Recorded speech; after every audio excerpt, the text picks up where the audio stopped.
Mazi Chukuma Ohaka. The money man. The business coach. Economy. The money man. And I am Queen Rita Abuja. Thank you for joining us today. You know, once this topic came up, the only thing I was hearing and seeing in my brain was Chukuma. But don't ask me why. I'll answer that on my own when we come back from this break. Don't go away.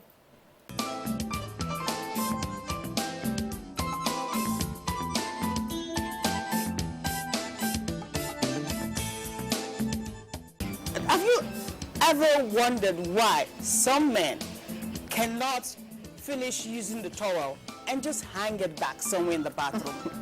Why do they have to throw it on the bed? Little things like that, they're put off.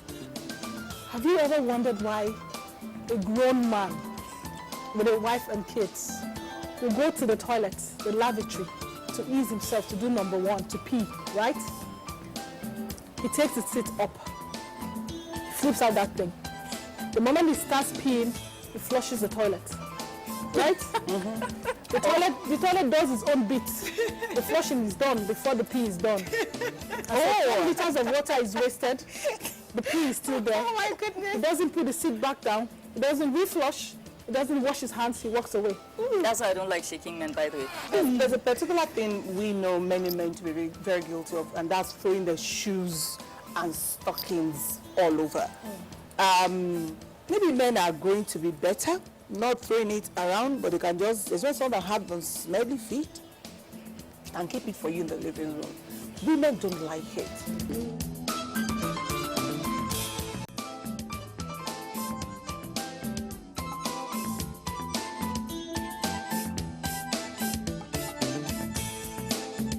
Show is conversation, and we did mention before we took our little break that we'll be looking at how to put more money on your pocket.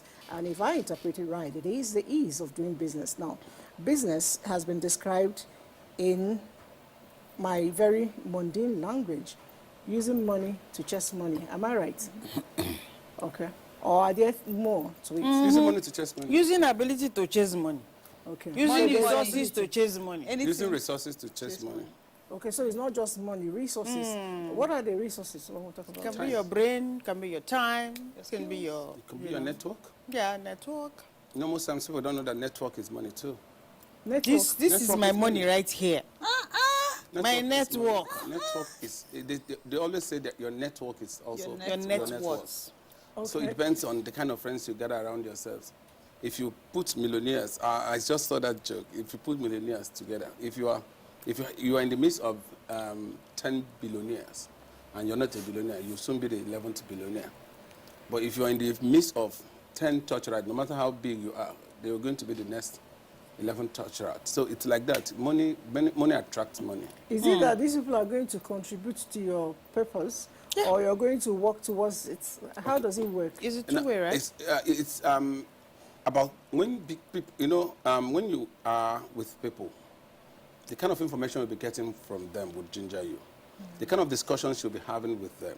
The kind of things you'll be drawing from them. Because when you are in the midst of people who always see positivity in everything, no matter how negative your mind is, you begin to adapt to that positivity. Now, when you begin to stay in the midst of people who see failure in everything, no matter how far you've gone, you begin to move into that thing that they have always started seeing. So, whatever strength you have that would have propelled you upwards will start dwindling because you've started seeing people who never believed that anything is possible. Gradually, you start lowering your standard, and before you know it, you are thinking like them. And as you begin to think like them, most of the things, you start losing the connect that had put you up there, and you begin to feel the vibes that are there. And before you know it, people say, something is wrong with this man. Is he okay? I'm seeing a lot of changes. Village people. You begin to change your feather. Yes. You know that birds of the same feather flock together thing. Yes, so you weed the feather you have and take on the one that the majority So it's important to checkmate the people around you. But from what you've just told me, I want to believe that when we talk about ease of doing business, it's also what are the things you need, what are the things that actually lay you back, and your mindset, from what you said, is a big one. So if you think positive, you also have positive. If you begin to see stumbling blocks as stepping stones, then you have that mountain already climbed. Is that it? I always say that challenges are raw materials for champions. Oh. Challenges. Challenges. Ruth, are you writing? Take notes. Challenges are raw materials for champions. If there was never a Goliath, there wouldn't have been a King David. If he had seen that man and run away. So, but he saw it as a challenge, and he refined it, and it became a raw material. Gold can never be gold until it passes through a process. Every man up there had passed through a process. And that process is something that you have to self-determine to be willing to sacrifice yourself to go through. Most times, people give up at the verge of their breakthrough. Most times. Now, this inspirational, propelling speech that Chukwuma is giving us right now, I want you to bring it to Nigeria. Because I buy all this, okay? But whenever you mention ease and business, the first thing that comes to my mind is power supply, high rental, no access to finance, no access to resources, intellectual resources. You're talking intellectual resources now, which is very important. But these are the basics that often, you know, jumps at me when I think about doing business. How much is the rent in ABC location? How will I be sustained? Because if it's a salon, if it's a spa, if it's this kind of business, I need power 24/7. Am I going to be my own local government providing me water, security, light, and road access? And access. So when you have all this ginger from this kind of speech that you just gave, because I'm gingered right now. When you have all this ginger and then you step out of that lecture and you face bish, no power, no money, how do you maneuver that? Let me explain something. Most times people come up after reading several motivational books and they come and echo it to people and you expect people to do that, you know. I saw one that said, I started my restaurant with a grain of rice and stuff like that. I am speaking from the point of a man that had seen all that you have said, not from a very rich family, not from any political appointed brother, not from any brother sending me any amount of money or anything. I started from the grassroots. And one of the key things that helped me have been things I told you, determination. Now, despite all that you have mentioned, people are still surviving in Nigeria. Very true. Now, how are these people surviving? Because there are people who could decide to say, okay, fine, I am looking at the positive side, and there are people who say, I'm looking at the negative side.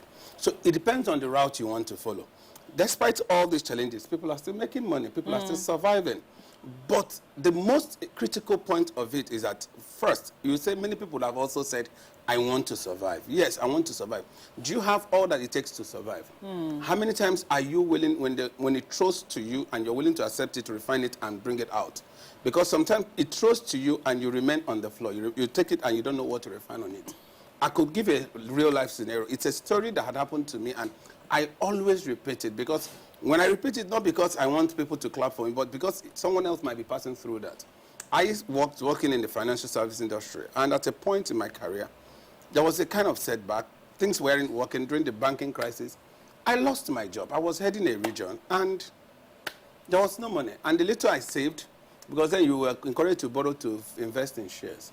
The little I had was a loan I took to buy shares. And I knew that I didn't have money again to pay to service this loan. So I needed to get off that toxic loan. I sold those shares at a loss to ensure that I moved myself out of the debt. And when that finished, I had nothing. And when I say I had nothing, at a point, I didn't have 20 naira to buy candlelight for my wife to give to bathe our son. And if people live with me if they're watching, they know this story. And what did I do? My wife had some little savings of about 27,000 naira then. What year was this? If I say you will laugh. This was 2008, 2009. Wow. And my wife had little savings of 27,000 naira. And this 27,000 naira, she told me about it. And I met a friend of mine who happened to work in one of the new generation banks then. I was a big person. And he told me he had an agreement with a particular bread factory. I was living in Imo State, in Owerri, in Enugu. And he had, those bread factory don't have their, they don't have reps Distributors. distributors in Owerri. So, and that he had finished the business, he was going to do that business. But he felt that because I didn't have what I was doing, I could go do that business. Remember, I had a car, my wife had a car, and it was something like, how could I have just come from a salary of about 416K then to coming to sell bread? The first thing is most people or some people are where they are because of pride. They will ask themselves, who said me after that, I cannot do it. No, they will keep believing. Hunger does not ask you what you want to do. You have to take steps first and go back. So when he finished, gave me that proposal, I jumped at it and I made an arrangement with the people. And the first thing I did was to bring out my book. And I told my wife, I used to earn so and so amount of money. And I'm going to do an analysis of number of loaves I was going to sell to earn my salary. Wow. I didn't see it as a bread business. I saw it as a source of income. Are you getting it? Now, and when I started, I told her that what I was going to apply is the same zeal I use in doing the other people's job. I'll use that zeal for myself. I seen the determination. I sold pride. I took it away.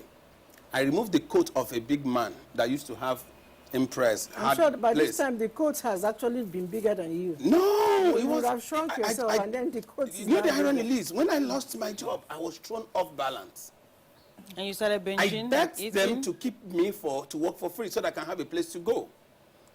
My wife listened. She would tell me. She told me, "You can't do that." I said, "What will I do?" I had no idea, no plans. It was like they just brought me from up down. I was like, "Okay, let me be coming to the office for free." They said, "No, we are winding down." I'm like, "What? Is that how my word is?" So, the first thing, I removed the identity of what I used to be, and I wore the identity of a bread seller. And I will meet you, the first thing I tell you, my name is Chukum and I sell bread.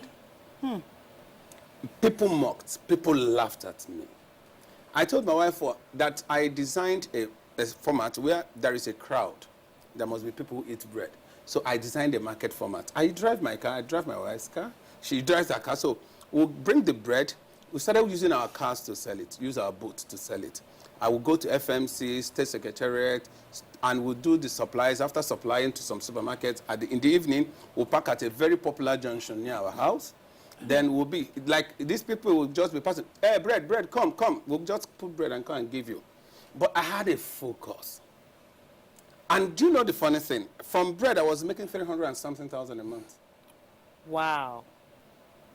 I have my record. If you doubt, maybe what I'll do is I'll find out that record. After you have removed what you used in purchasing yes, the bread, yes. profit, Profit. I was making, because I had my record. I was making 300 and something. Within a few months, I was able to save 500 and something thousand to buy a bus. for bread. Wow. Yes, and because I was overseeing people, I was managing people, so I needed to. So I employed a driver and a sales girl who were then moving the bread to some locations while I was also doing that. Fast forward. We continued in that business. Money kept coming. Then we moved from there to diapers, other kind of businesses. That was how we started. Then we moved into supermarket and all the rest and all that. Now, let me ask you a critical question.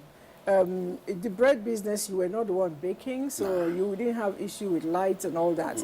But you had issue with, tax force, I don't know, area boys and all that. How did you handle it? Because a lot of people have made these taxi drivers Multiple taxation. they complain a whole lot about tax and all that. How were you able to circumvent? I'll start from this way. That one of the areas government would really need to look into is this area of taxation. Till today, it's still a problem because there are multiple people collecting the same kind of tax.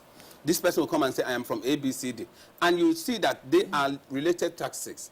But then, as a sharp guy that I was, and I'm still, what I did was I made friends.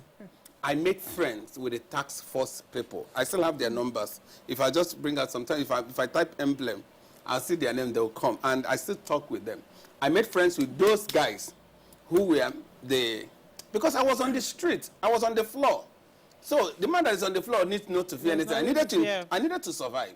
So I made friends with them, and when the people want to come and harass me, in fact, there was a day one of them took my boss. I had to call this other guy. He went and rescued my boss. He said, it's my August boss. You know, when you know them, they defend you. But I was always tipping this guy who was always giving me a cover. You understand, at that time, because there was no other way I could do but to do that. And another thing I did was I registered with All Bread Association in Imo State. I made sure that I registered with them so that they gave me my days. So that if I want to come and sell bread, I had my days were Tuesday and Thursday. So on that day, they will make their members buy from me because I'm a member of the association. So I registered in other locations. So because of the registration, it was easy for me to do. And I advise every person that wants to do business. You can't run away from the regular things. There are the illegal ones, but the regular ones that you need to survive. If you're into pharmaceutical now, you have to make sure that you register the pharmaceutical association and the bodies that are in charge of that, so that nobody will come into your place and tell you what is not. If people are telling you what's not, you find a way to report to the association so that the association would also give you a cover. Because I was with Bread Association of Imo State then, there was no hit you could give me that could. I would know how to take my cover with them. You understand? But currently, I'm towing this line because I'm not talking to the well-established big people, because those guys can always have their connect. I'm talking to people who would have been in my shoes, people who would have lost their job because the pandemic. Boy, has that happened exactly? Yes, the pandemic had made a lot of businesses close down, and a lot of people now are not doing anything. And you ask them, "What are you doing?" They say, "I'm not doing anything, my brother. I'm looking for work."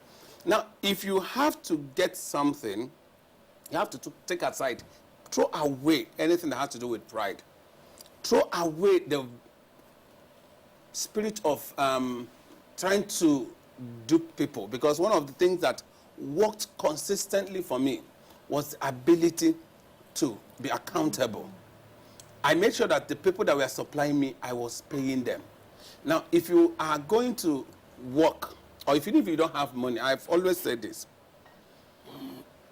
One of the things that propelled us was the fact that I had someone who was a clearing agent to a lot of importers.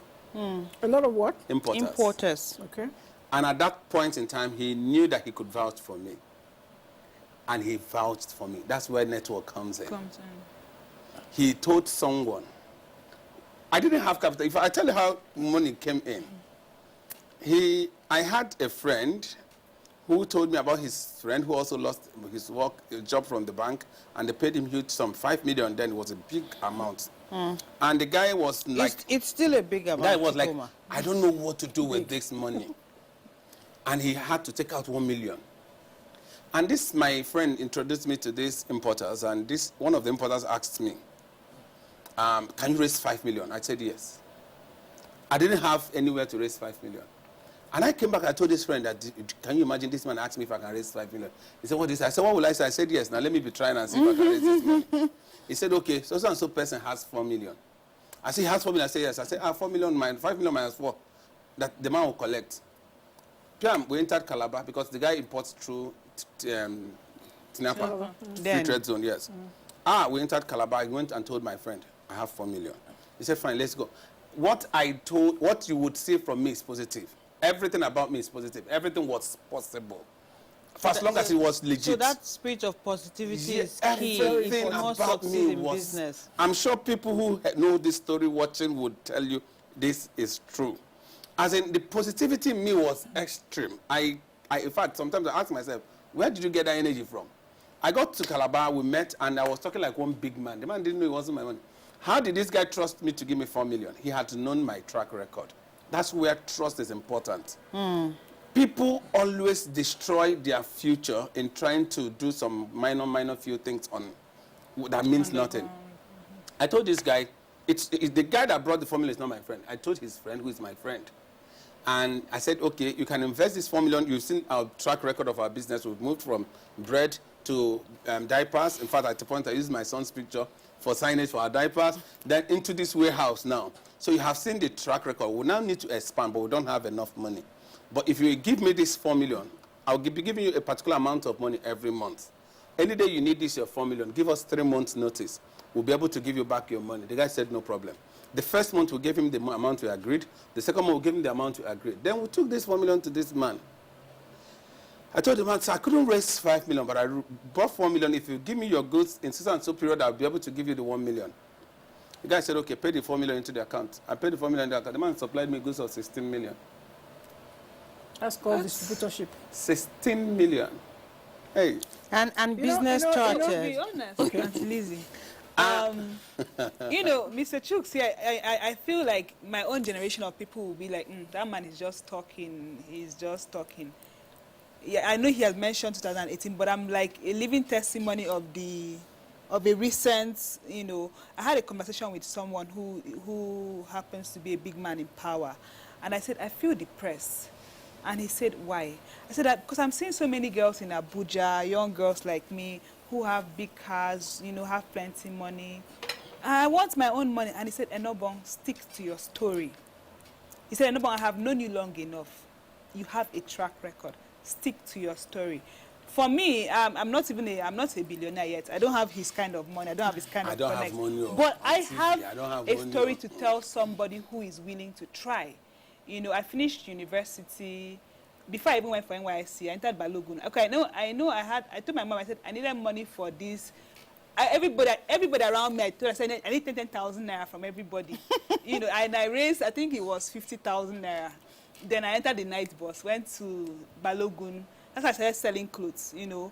Bought Okurika, I went to Mandilas, bought shirts, packet shirts. You know, I trekked my life out that day. Oh, if you go to Balogun, you must trek. I trekked my life out. But what I was looking for was, I was looking for quality things that you won't really find in Calabar, like, but things that people will appreciate.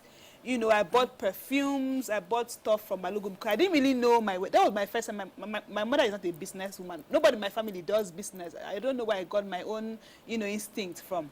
So I take these goods to Calabar, and of course, you always must keep records.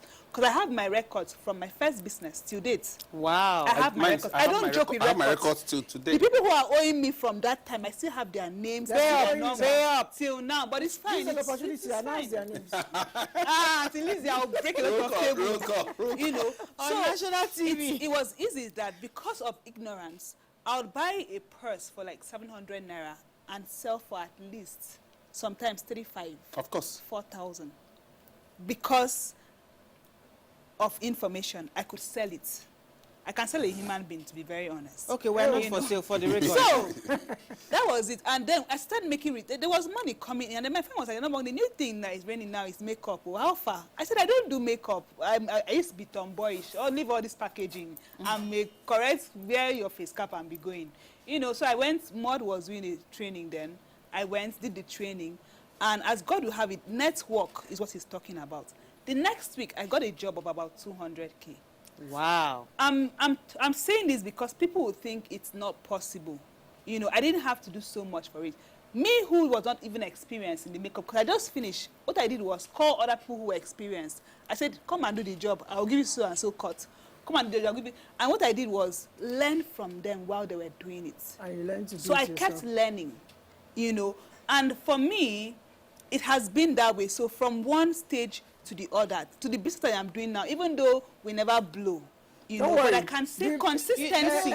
You know, consistency is key. Consistency. I had Never No, blow the now. blowing part, you know, you and I have an agreement. We know how to go about blowing it. We'll discuss it because you've actually brought up a lot of things that I want to speak of. But let's quickly do a small break. When we come back, we'll continue.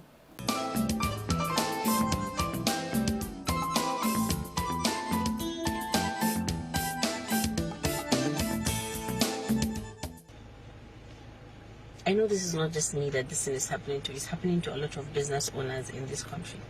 But this is not fair. This is not fair. Like we work from morning till night to make sure that we attain this success. We make sure that we help these people that work under us. I mean, you can't expect us to be doing business and at the same time every bloody day these AMAC people will come and frustrate you. I'm just coming from Gwarimpa branch. I'm going to post the videos beside this one. Like, they went to Gwarimpa branch this morning. It is a restaurant that has a bigger branch. The main branch is in Buseitu. You come from nowhere, you just go to the other branch and seal it. And you sealed it with the people inside plus customer. Why would you seal a restaurant with people inside? Why? With food, with things that we took to that place. For what reason? You said, oh, you need a food handler's receipt. Because we did not have the food handler's report receipt in Gwarimpa, they brought a court order to seal the place. Then they called me. I was in a meeting. I said, okay, let me speak to the guy.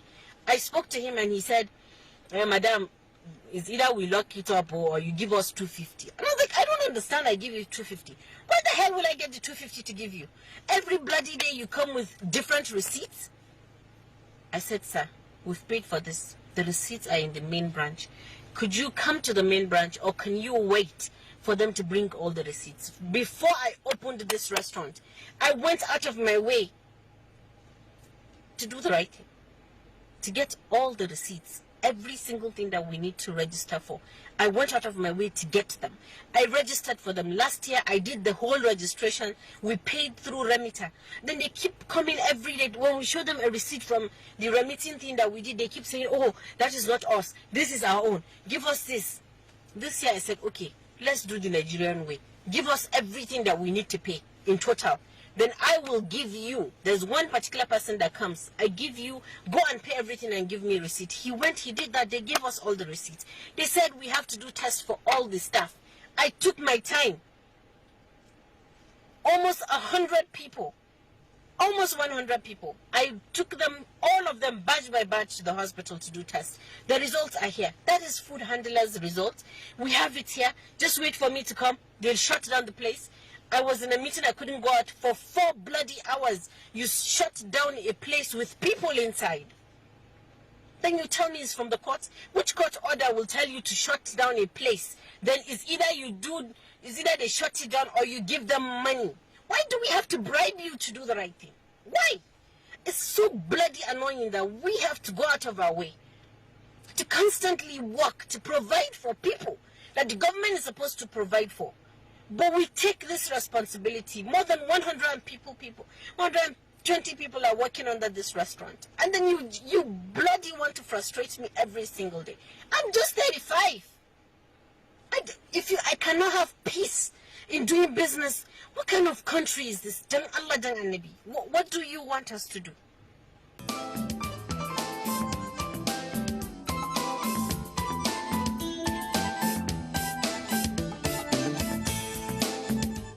Okay, it's still conversation, and what we just saw is rather disheartening. But the truth is, it is real. And I have somebody with me in the studio corroborating that. Let me leave you to tell your own experience. Yes, what the lady said is actually the truth.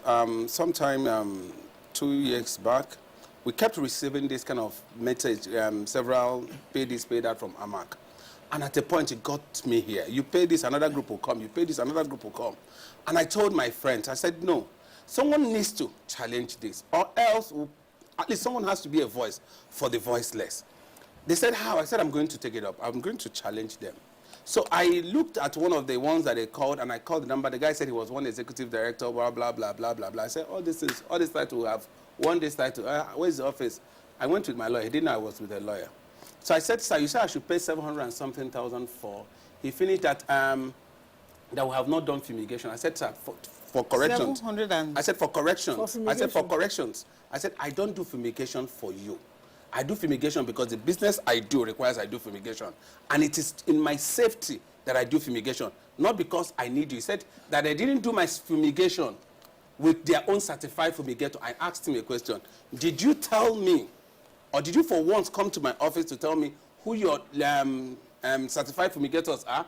I said, whether you have a certified fumigator or not, the most important thing is that I do my fumigation for the purpose of my being in business, because I need to do that. It's very easy. It's very possible that this person is actually not from AMAC. He is. He's an agent. I'll tell you. Wow. So I told him, sir, Because then my manager had offered to pay them 100 and something thousand. I said, you see that 100 and something thousand? They said, I'm not paying.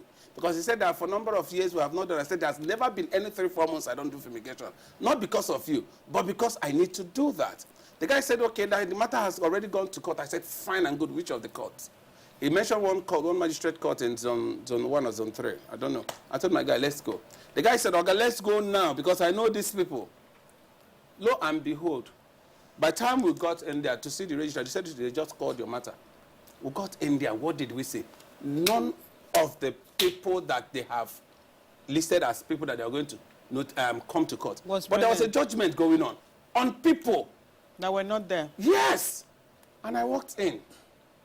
Before we could come in, the guy had called their people to drop our name, that they shouldn't come to us. So when we got in, my lawyer insisted, said, I need to make an appearance in this case. So that tomorrow, they will not come and say anything. Let it be on record that we appeared. Despite the fact they were telling us, no, that they have dropped our case, that we shouldn't bother. This is my lawyer said, I said, let's go. He said, no, sir, we have to. We have to make appearance. Whoa. I said, okay, go ahead. He introduced himself and everything. They said, okay, that they have looked at our case and they have dropped our case. And I asked a question. No, why did they drop it? Nothing. I didn't do. No, you are aware. I paid nothing. He showed knowledge. I paid nothing. And nobody harassed me. And recently, this was sometime this year again, another set of people came and said they were coming to do a job that NAFDAC is supposed to do. And they met my manager. The manager asked them, excuse me, are you NAFDAC? No. Are you Consumer Protection Council? No. What certifies you to come in and do this check you want to do? Because we know the people that are supposed to do, and we submit to those agencies that are supposed to do that. He said, we are warned. We were told that you people are very stubborn. Oh. And he even issued a threat. So they called me when I was in the office. I said, someone issued a threat in the place. I said, get me the guy's number now. The guy said, I said, okay, fine and good. All of a sudden, we saw a court someone. I called my lawyer. I said, another work, don't come more. Let's go to court. So what happened is that a lot of people go pay a particular money to either AMAC or a particular agency, and they are given this contract. You pay this, you pay that. In fact, at a point, I told them I was going to write to the office of the vice president because people struggle to come out. There was one that went viral.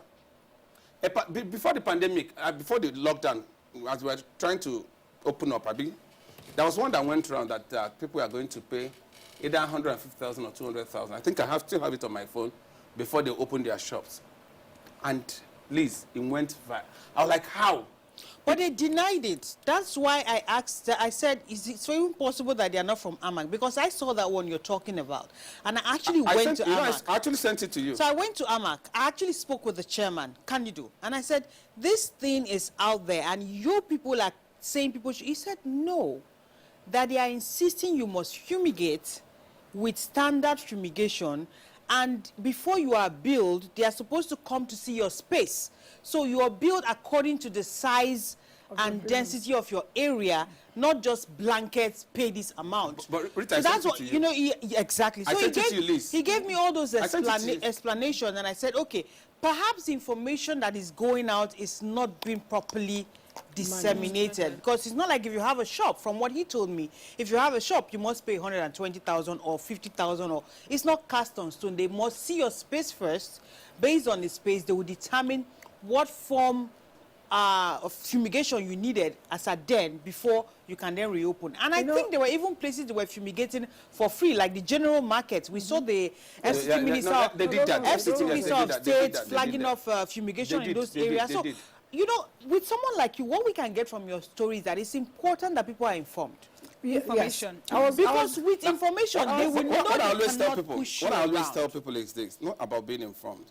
Be willing. When you receive that, a lot of people are jittery. Don't be scared. I tell Use people, the information, don't be right? afraid. There are addresses there. Go to the office. If you confirm it, and you look at the bill they are giving to you, and the bill is not what you're supposed to pay, argue it with them. If they say no, that you must pay that, tell them to take you to court. Get a lawyer, go and defend yourself. Once you get into the court, the matter remains suspended until there is a determination in the court. So follow them, and as long as people are willing to follow. One thing I have known about Nigerians, We are very impatient to follow matters. Yeah. You know, that which you're saying is one of the reasons why there is a lot of unease doing business in Nigeria. Most people, they always tell you, why do I need to go and spend a whole day, trying a matter in a court or following this law enforcement agent or the other, or tax master or the other. At the end of the day, you think you're saving your 24-hour or 12-hour that you would have spent doing that thing, but you lose more money. And if you pay to one agent, because those people usually are agents. They circulate among themselves. If you pay one agent, they're going to tell the others, there's a Mugu here. Yes. Go back and they'll keep siphoning you. How long are you going to keep doing that? If you're willing to take up a business, you should be able to do the needful. Sacrifice everything. What I always say everything. is, don't start a business if you're not ready. Don't. If you're going to learn how to sell sweets, if you know someone who has sold sweets, attach yourself. Mentorship. Mentorship. Learn a little bit of sweet selling. So that way you can know how much. And then record keeping, like two of you said, you were able to make it because you have records. A lot of people do not know how to keep. They're selling article store. That's what I call it, provision store. Where they have, there's gari, there's rice, there's this. Somebody comes and the person is going, Mama Emeka, you're going, chai, what do I offer you? Yeah, take 2 cups of rice now. You are not doing well. Whatever you take out. I remember when I went to a friend's shop, the guy, and he needed to buy something from his own shop. I was also shopping from his shop. And I was watching him. He brought us his ATM card and paid. I know said, him. Even in your own shop. He said, yes, so I want to be accountable. And I said, that's good business sense. A lot of us eat out of what we have. And at the end of the day, he said there's no profit. You don't check how much you brought this thing. There are times you go to different shops, you find a little bit of a variations, price fluctuations and variations. You should be able to find out, why is this person selling cheaper than me?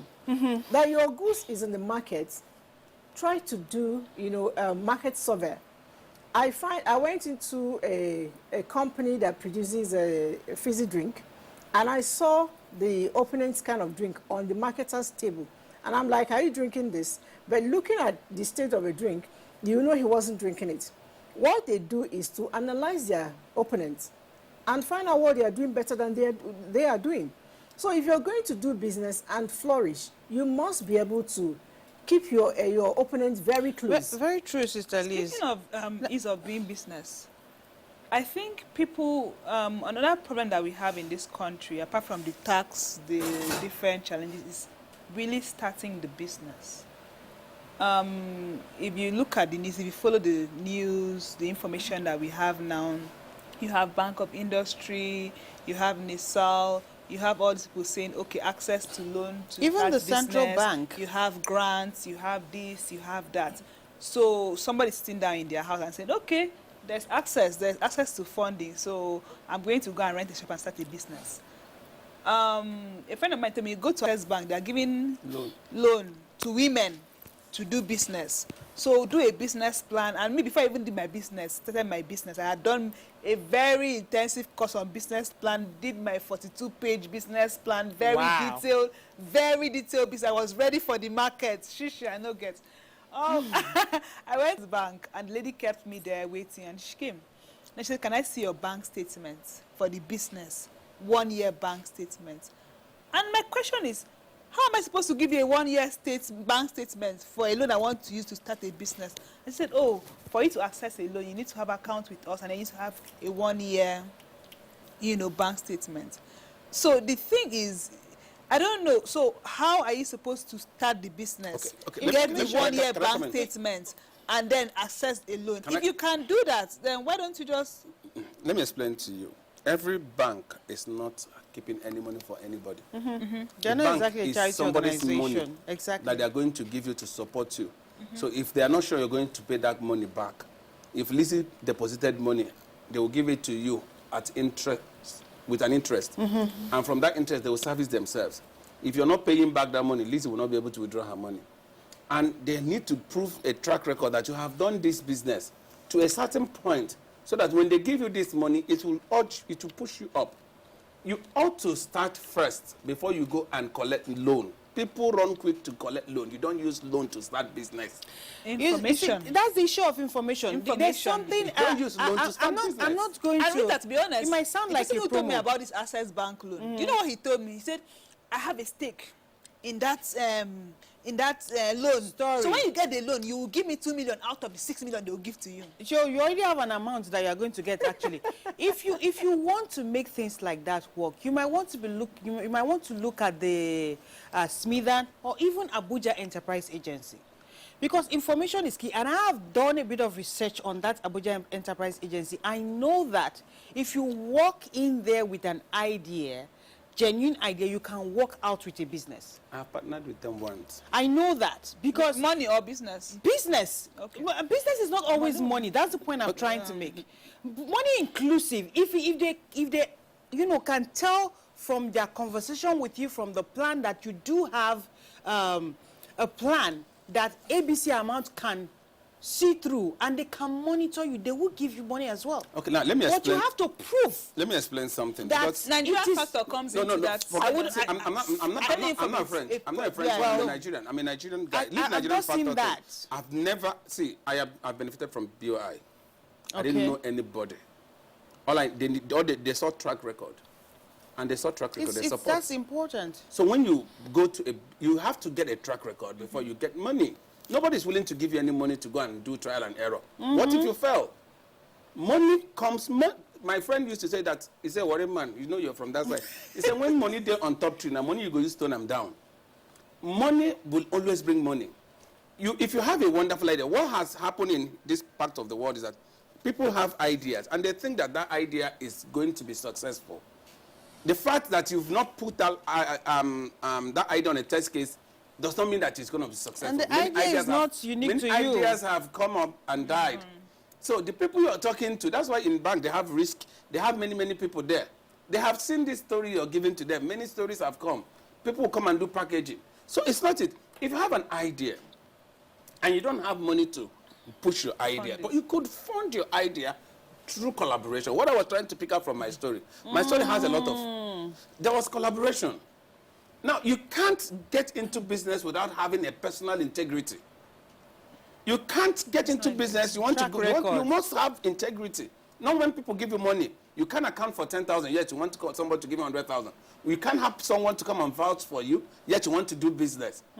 People must vouch for you. I once had a friend, sorry Liz, I once had a friend, he had a pure water company. I'm sure he's always around, whenever he's around me, he's one of the happiest persons. He told me one day, he said, the bread seller is now because he used it to yab me. Now, he had a pure water company, and he was not always around to manage his pure water business. And he handed me over his pure water business. I told him, guy, you can't pay me, but I can manage your pure water business. He said, okay. I said, produce for me. This was in the course of time I didn't have job. I said, produce for me. I'll use my car to sell. And I started selling his water as if it was mine. People thought I was the owner of the pure water company. 25th December 2009, I was wearing shorts and t-shirt. I was doing what? Selling water. I didn't know if it was Christmas Day. Because that was the day people drank more water. And I sold more. Oh my goodness. It's not, pride is one thing, lack of character. This lack of character you've been hammering on, in fact, everybody has actually talked about it. I want to still stress on it because it's not when you have finished school that you begin to build your character. Not at all. If I'm going to give you my money to do business, and I knew you way back in primary school as somebody who always wants another person's thing, and when you take them, you don't return it, even if it's as little as pencil, or you went to secondary school, I knew you as a crypto. At the end of the day, we're out of school now. You want me to loan you money to go and do business. I'm not going to do it. So I'm actually speaking to the very young people among us. It's important for you to build your character now. There was this stuff I saw on social media. I think somebody sent it to me on WhatsApp. A girl who was hawking organic products.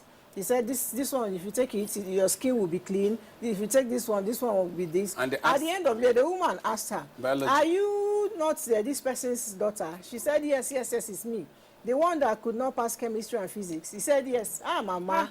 He said, and then you're now selling organic products.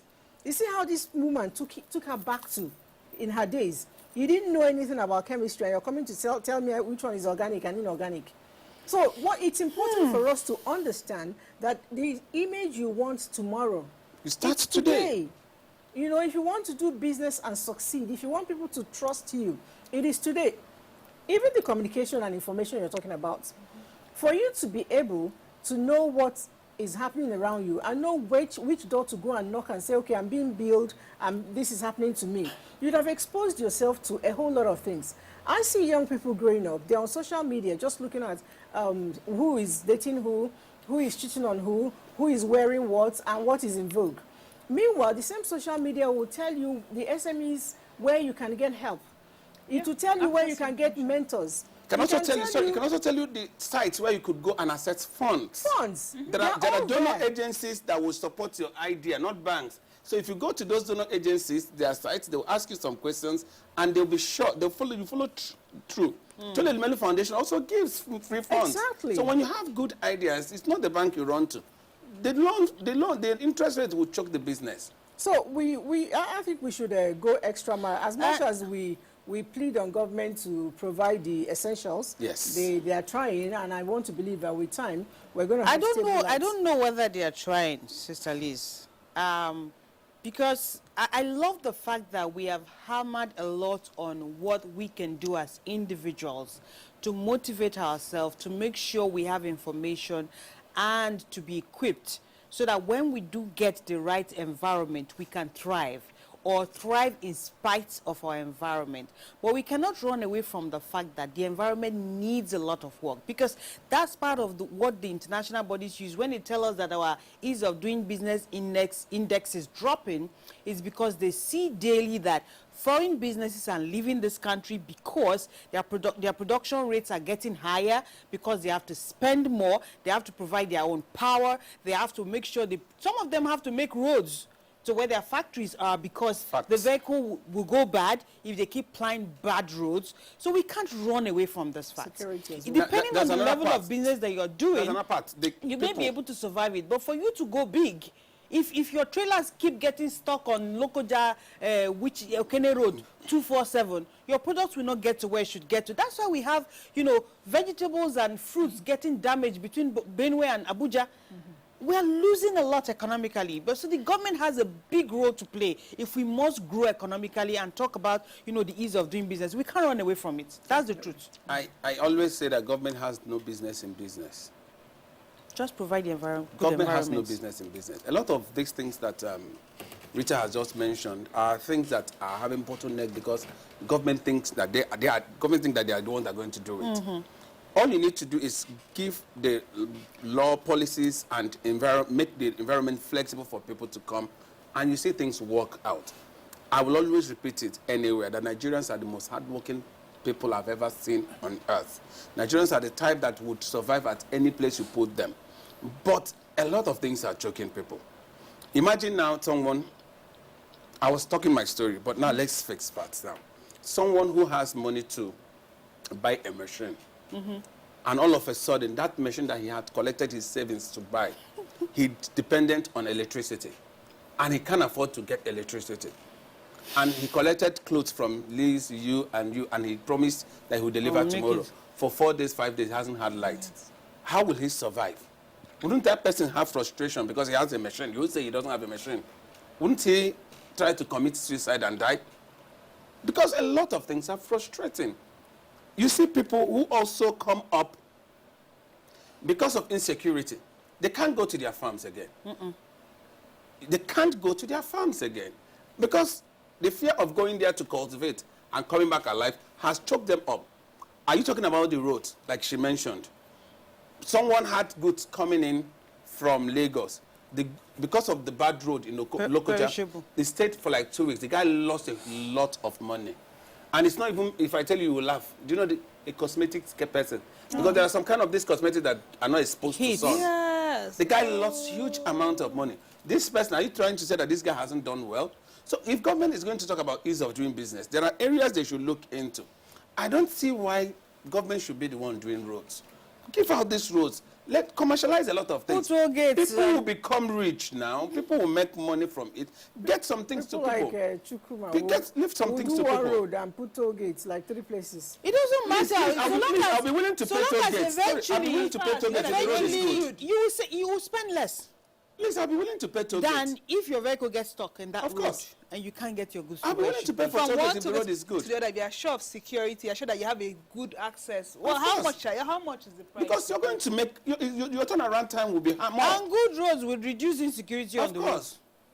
Because it is when you slow down for pothole, that is when people come out of the bush and attack you. It's all right. We've been quite loud on our thoughts on how to make sure that business move. The basic thing is we get to implement most of what we have been able to say. Leave the one for government. Government will take care of their own. And on our own part, we should be able to do our own very best to take ourselves to the greatest level. I am told that the best of the economies are all driven by private sector. So private sector should actually come in our own. And young people. Young people as well, all right? That's been it on Conversations. Do join us again next time. My name again is Elizabeth, and I have Inobong, Robin. Chukuma. and Queen Rita. All right? Continue to be good citizens. Continue to make sure that your hands get really dirty in a positive way. That way, the mouth get oily. Ciao, ciao. Dirty hands, oily mouth. Nice. Then I quote you. I see.